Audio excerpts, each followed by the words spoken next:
El doctor Jorge Armando Carrizosa. El doctor nos va a hacer una ponencia académica sobre el paciente neurocrítico. El doctor Carrizosa es médico de la Universidad del Tolima, especialista en epidemiología de la Universidad del Tolima,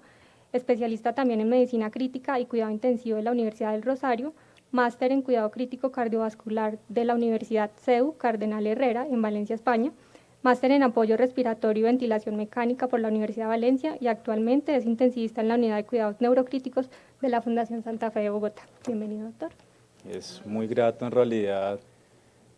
poder tener este espacio finalmente de reunirnos, de encontrarnos y poder compartir y hacer un muy merecido lanzamiento oficial y presencial de esta obra. Las obras que ciertamente los vimos a todos trabajando junto con el profesor Carreño, en cada uno de los capítulos, en qué mejorar, en cómo entregar el mensaje de la forma más sencilla posible para que fuese el conocimiento fácilmente homogeneizable a todos y poder replicar muchas de las cosas que seguimos pensando que son el deber ser y el deber atender bien a los pacientes, finalmente pues va a tener un vehículo y una vía para poderse expandir a través de Latinoamérica y esperemos que todo este grupo siga creciendo y sigan formando semillas para poder crecer más. Bueno, muy bien, entonces en estos minutos simplemente es una breve introducción a lo que es el neuromonitoreo, a muchas de las cosas que hacemos, a lo que nos apasiona trabajar en el día a día y con base en lo cual tomamos muchas de las decisiones en pacientes críticos sobre los cuales no tenemos la posibilidad de tener el acceso a un examen neurológico clínico completo y nos toca intentar darnos una idea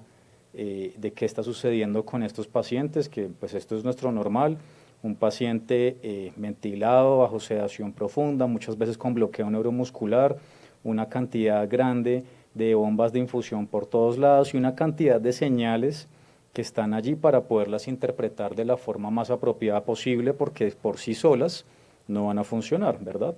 Entonces, eso es la pregunta que yo siempre les dejo si estamos en una unidad de cuidado intensivo tipo Schrödinger, donde tenemos un paciente encerrado en una caja, dormido, sedado, y no sabemos si está allí, si está vivo, si está muerto, si tiene viabilidad, o si tenemos posibilidades de poder abrir esa caja y definitivamente encontrar que el gatito sigue vivo, ¿cierto? Por ello, el objetivo del cuidado neurointensivo es proteger y evitar lesión cerebral secundaria. Esa es nuestra misión como equipo, ¿sí? Y como equipo necesitamos entender todos el mismo lenguaje, porque no hay un sistema de neuromonitoreo ideal que nos reúna todas estas características, desde ser no invasiva, a lo cual cada vez nos empezamos a aproximar más, así como lograr almacenar datos para poderlos analizar en tiempo real, no retrospectivo, pero que además nos permita identificar de una manera muy dinámica qué está sucediendo con el paciente para finalmente poder ver el cuadro completo. Y el cuadro completo del cerebro es bien complejo porque no existe una sola herramienta que nos permita todas estas estrategias en un solo punto. ¿Por qué son tan variadas? Porque uno puede evaluar desde la perspectiva de presiones, de hidráulica, de cómo están las velocidades de flujo, cómo es la oxigenación, cómo es el metabolismo y cómo es la actividad eléctrica. Y eso es lo que tiene que entender el equipo que trabaja sobre el paciente con lesión cerebral aguda. ¿Por qué evitar la lesión secundaria? La primaria ya está. El paciente que se accidentó, el paciente que tuvo un ictus, el paciente que se lo rompió, una hemorragia, un aneurisma cerebral y condujo una hemorragia subaracnoidea, pero nuestra misión es que esa lesión que ya estuvo no se acrecente, no aumente más, y por ello necesitamos integrar todo eso. Y fíjense que uno de los eslabones más importantes lo tengo acá, en que dentro de toda la neuromonitoría que existe, está nuestro querido equipo de enfermería, ¿bien? Porque ellas son el principal garante más sensible a que esos pequeños cambios clínicos que se presenten en un paciente los puedan identificar. ¿Qué podemos hacer para intentar estructurar un poquito mejor esa avidez para poder tener un examen clínico? Hay diferentes escalas, pero específicamente para el paciente neurocrítico, el profesor Wisdikis ya hace más de 20 años diseñó esta escala que se llama FOR. Es muy sencilla y es muy parecida al Glasgow, pero está mucho más pensada en el paciente crítico, no solamente en el abordaje de urgencias. También, como ustedes pueden ver acá, incluye la respuesta ocular, ¿cierto? si el paciente está vigile, está despierto o necesitamos algún tipo de estímulos para que el paciente finalmente abra o no abra los ojos, y en este caso es una escala que, a diferencia del Glasgow, que su mínimo puntaje es 3, aquí sí puede ser 0. También tenemos la evaluación motora, que es en realidad muy similar a la escala de coma de Glasgow, pero vean que aquí suma la capacidad de generar, de mantener más bien los reflejos de tallo patentes más que la respuesta verbal, presumiendo que esos pacientes muy graves, así como les mostré al principio, pues muy seguramente si tiene una lesión cerebral grave va a estar ventilado porque es parte de las medidas de neuroprotección como nivel 0 y 1. Entonces no vamos a evaluar la respuesta verbal, sino que tenemos que tener una mejor precisión y una agudeza y sensibilidad clínica para detectar estos cambios en reflejos de tallo que nos ayuden a identificar muy tempranamente que algo malo está sucediendo. Y parte de esos reflejos también es la respiración. Entonces fíjense que aquí él suma la señal que tenemos en el ventilador, si el paciente está respirando regularmente, o sea, de forma espontánea y adecuada, si tiene un patrón anormal como un Cheyne-Stokes, como lo vemos aquí, o una respiración atáxica o irregular, o si simplemente genera uno que otro esfuerzo, que en este caso lo vemos aquí chiquiticos, reflejados como esfuerzos inefectivos sobre la frecuencia mandatoria, o simplemente tampoco hace ningún esfuerzo. Entonces, fíjense que aquí simplemente con 4 puntos macro, cada uno de ellos a su vez con 4 punticos, sumándonos en total 16 para un paciente en las mejores condiciones posibles desde este punto de vista, es decir, un paciente que está vigil, que puede obedecer órdenes, que tiene sus reflejos de tallo presentes y que está respirando adecuadamente, contra uno que tiene 0 puntos, en el cual pues estaríamos lógicamente frente al peor escenario posible, y esto además tiene una correlación muy importante con la progresión de un síndrome de herniación que, si no se trata, pues lógicamente va a empeorar. Pero esto le podemos sumar varias herramientas. La principal de ellas, y seguramente una de las más favoritas del profesor Carreño y que muy laboriosamente nos enseñó a todos sus pupilos con mucha dedicación, fue aprender a hacer el ecógrafo como herramienta para usarla como un fonendoscopio para el cerebro. Y estamos hablando del Doppler transcraneal, que dentro de sus muchísimos usos, aquí resalto solo algunos, que nos puede ayudar a identificar y seguir pacientes que presenten vasoespasmo, bien sea por hemorragia subaracnoidea aneurismática o traumática. Podemos tener la evaluación hemodinámica de pacientes que ingresan con malformaciones vasculares de diferentes tipos. Podemos sumar cada vez más al diagnóstico de pacientes con ictus de etiología no clara por medio de la detección de microembolismos cerebrales, en la recanalización misma durante el proceso de trombolisis y posterior a una trombectomía, como hacemos el seguimiento y los objetivos hemodinámicos. Con Doppler transcraneal podemos evaluar la autorregulación e inclusive identificar pacientes que están haciendo parada circulatoria cerebral antes de que hagan muerte encefálica. ¿Cuáles son las ventanas? Muy rápidamente, lo que necesitamos aproximarnos es a darnos a una idea de cómo es el polígono de Willis, y a través de la ventana transtemporal pues vamos a tener una ventana amplia para poder identificar la mayor parte de ese polígono, como lo estamos viendo acá, por medio de la identificación del mesencéfalo, y esto es una ecografía codificada por color, lo cual nos ha facilitado enormemente la curva de aprendizaje de esta técnica. Pues podemos reconstruirnos rápidamente cómo está el polígono. Aquí vemos la lateral cerebral media, la posterior, la anterior, y fácilmente entonces podemos acceder de cada uno de los lados a cómo es la hemodinamia cerebral de ese paciente en cada momento, y podemos replicarlo cuantas veces sea necesario para poder entender qué sucede con el paciente. Y en realidad sí puede funcionar como una estrategia de hemodinamia cerebral en el orden en el cual los cambios son completamente dinámicos, si estamos teniendo cambios metabólicos, cambios de presiones arteriales sistémicas, o el paciente está progresando en hipertensión intracraneal. Todo esto se va a ir viendo reflejado en los diferentes parámetros de medición que estamos obteniendo para que no suceda esto. A diferencia del cuadro anterior, donde veíamos allí resaltado en amarillo que el paciente tenía un patrón de flujo de vasos centrales, aquí ya lo que tenemos son meros piquillos sistólicos, que no es otra cosa que anticipando a la progresión a una muerte encefálica en un paciente que ya está haciendo una parada circulatoria cerebral, y eso nos ayuda también a anticiparnos a pacientes que están en estas condiciones y que podríamos cambiar los planes completamente y empezar a hacer una procuración de órganos mucho más precoz con objetivos de donación de órganos para que el paciente que reciba esos órganos sean en las mejores condiciones posibles. El flujo sanguíneo cerebral lo podemos medir, eso ya existe y esta herramienta se llama HIMEDEX, que es una cosa que creó el profesor Baumann, no es médico, es un bioingeniero monstruosísimo,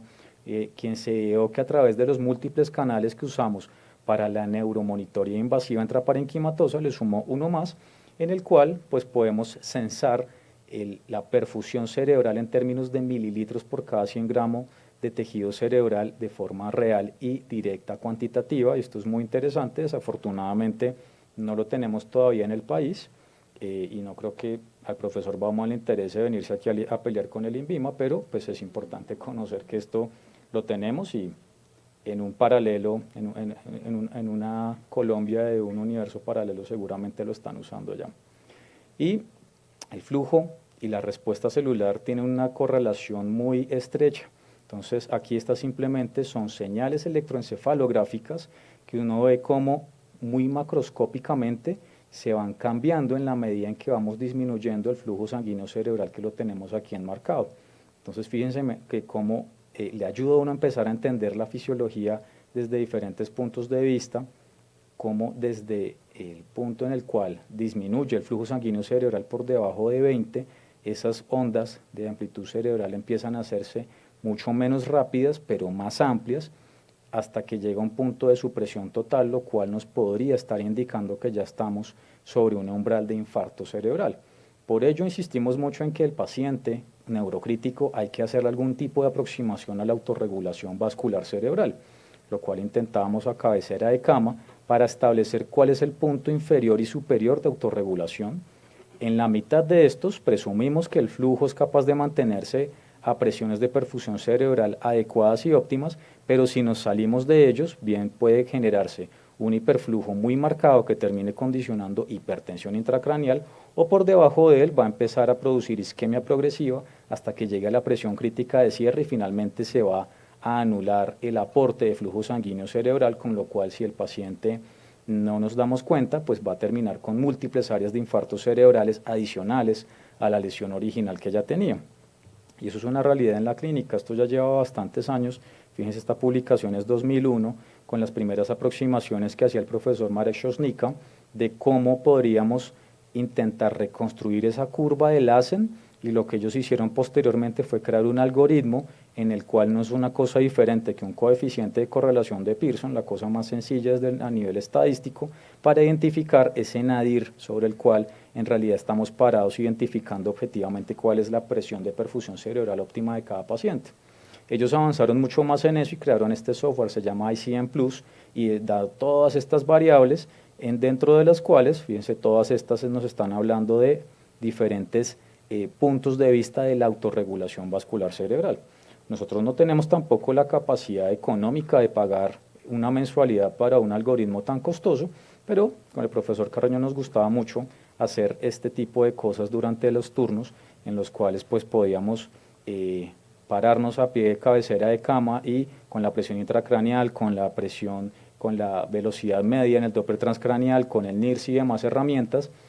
reconstruir estadísticamente cuál es esa curva de Lassen y poder pescarnos cuál es el punto de presión de perfusión cerebral óptima de ese paciente para ese respectivo momento. Y esos umbrales en realidad pues tienen varios estudios en los cuales se ha demostrado que ciertamente tiene una correlación, no para que el paciente no se muera, sino para lograr tener mejores resultados funcionales.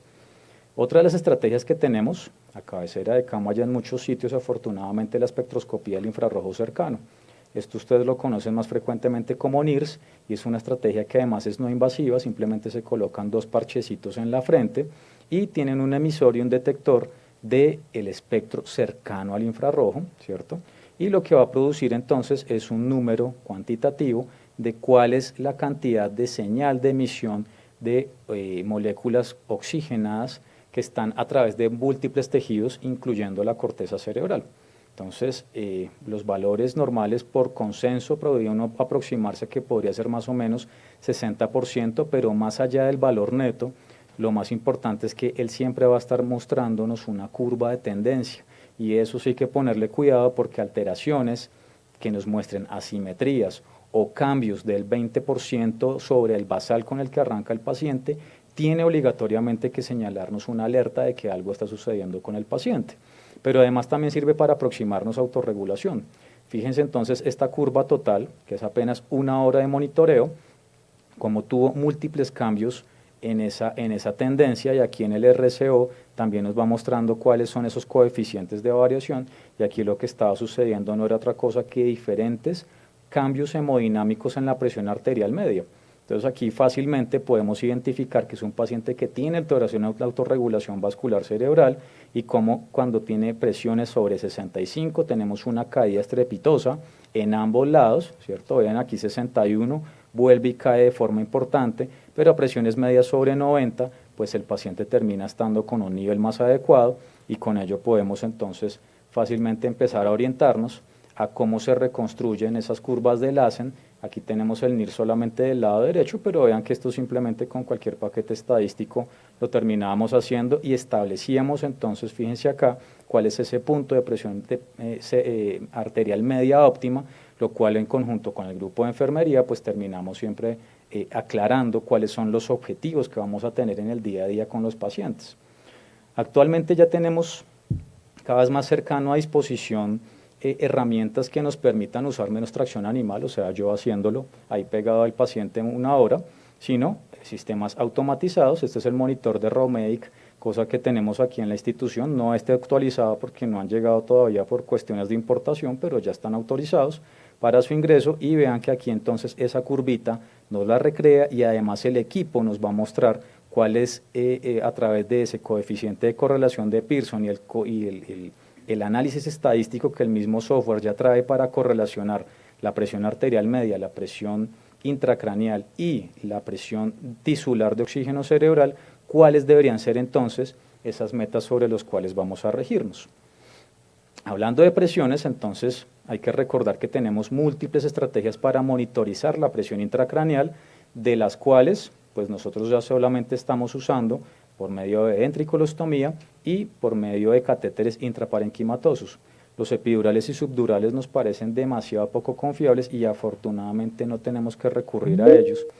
Por ejemplo, en estos casos complejos, en los cuales tenemos un paciente con un trauma craneoencefálico muy severo, tuvo que ser llevado a craneectomía descompresiva doble. Vean que aquí tenemos retiro de la tabla ósea del lado derecho, pero también a nivel occipital, como lo alcanzan a notar acá, y nos tocó colocar doble catéter de monitoreo intraparenquimatoso, asumiendo que el paciente podría estar compartimentalizado, es decir, que no es tan simple como asumir que un solo valor,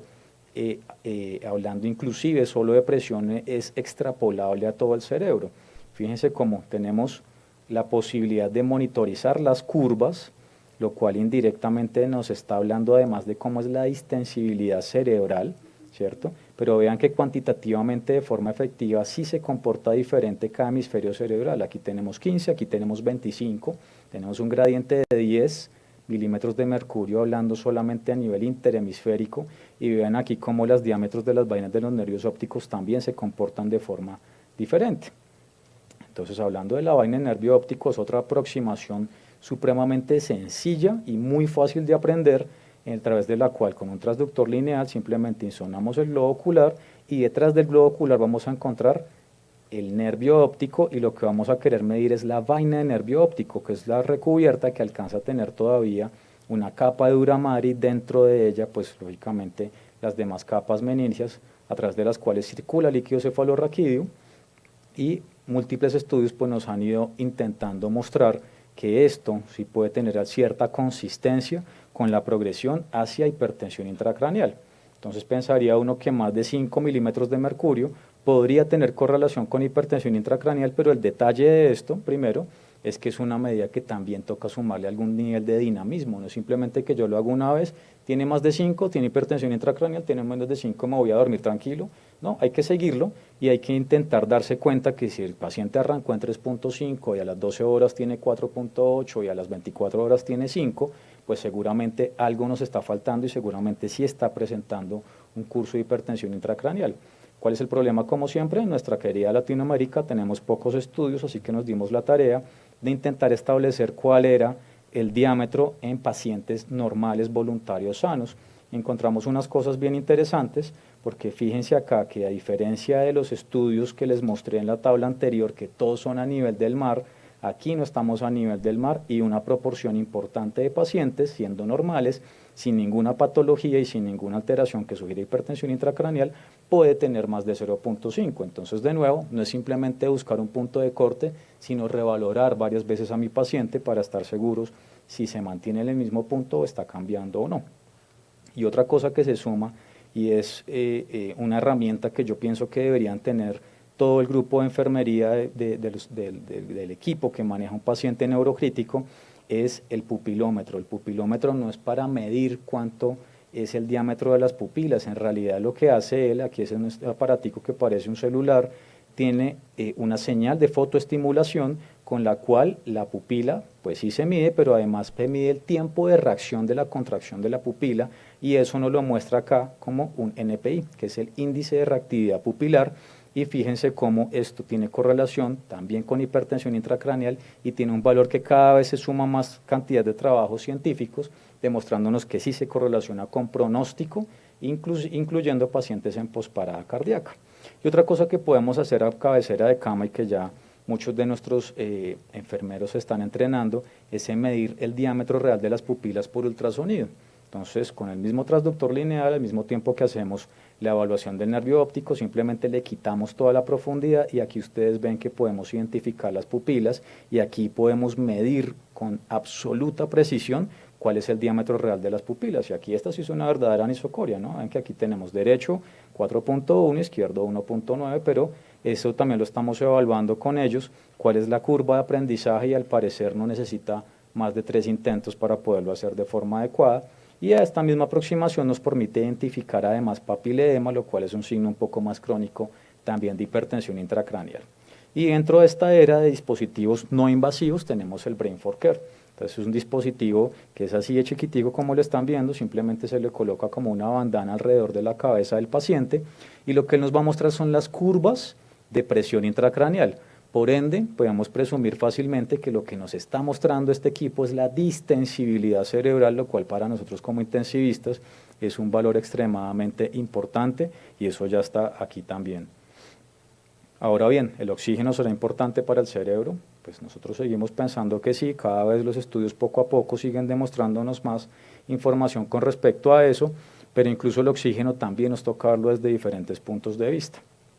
Entonces aquí tenemos el equipo de PTIO2 que nos va a mostrar a nivel intraparenquimatoso un segmento muy pequeño del cerebro, cómo está funcionando y cómo está la tensión de oxígeno cerebral. Por ende aquí sí podemos hablar verdaderamente de patrones de choque y por consenso también, pues lo ideal es tener al menos 25 milímetros de mercurio. Aquí en Bogotá pues en general lo hemos ido ajustando a tener a lo menos 20, considerando las condiciones de altitud,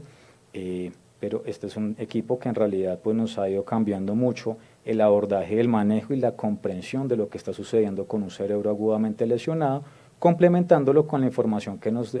obtenemos a través del golfo de la yugular y los cálculos del metabolismo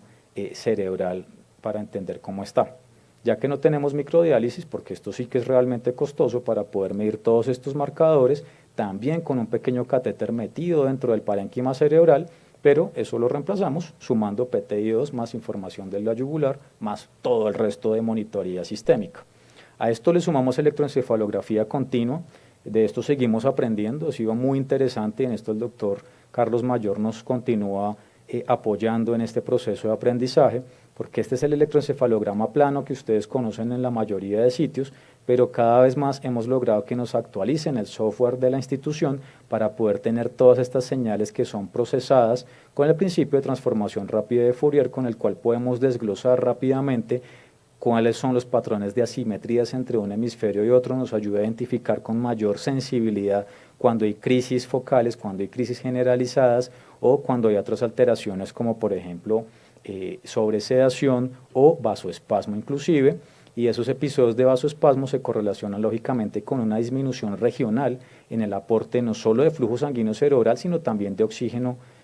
cerebral. Entonces ustedes pueden ver acá cómo he codificado en colorcitos. Básicamente podemos imaginarnos que esto es lo que está sucediendo con el aporte de flujo de oxígeno al cerebro, e inmediatamente él empieza a cambiar su espectro de colores, con lo cual cualquiera puede identificar, salvo que sea algún problema para identificar colores muy serios, que algo mal lo está pasando al paciente, ¿verdad? Y estas son otras cosas que podemos hacer a cabecera de cama, en las cuales tenemos electroencefalografía de 8 canales, que aquí le ampliamos a 10 sumando la señal del índice biespectral, y con eso podemos tener monitorizados a todos los pacientes cuando se nos acaban los equipos de telemetría para poder hacerlo de forma continua, como les mostré. Y estos son aditamentos pues, que han venido creciendo y desarrollándose para tener más facilidad en el monitoreo. Este equipo es inalámbrico, lo tuvimos aquí de prueba y fue pues bien interesante porque nos da esta misma señal que les estoy mostrando aquí en verde. Son los mismos 8 canales, solo que sin toda la cantidad de cables, lo cual pues básicamente nos ahorra un tiempo importante en el montaje, y esto podría ayudar también a que los pacientes durante las terapias puedan movilizarse de forma más sencilla.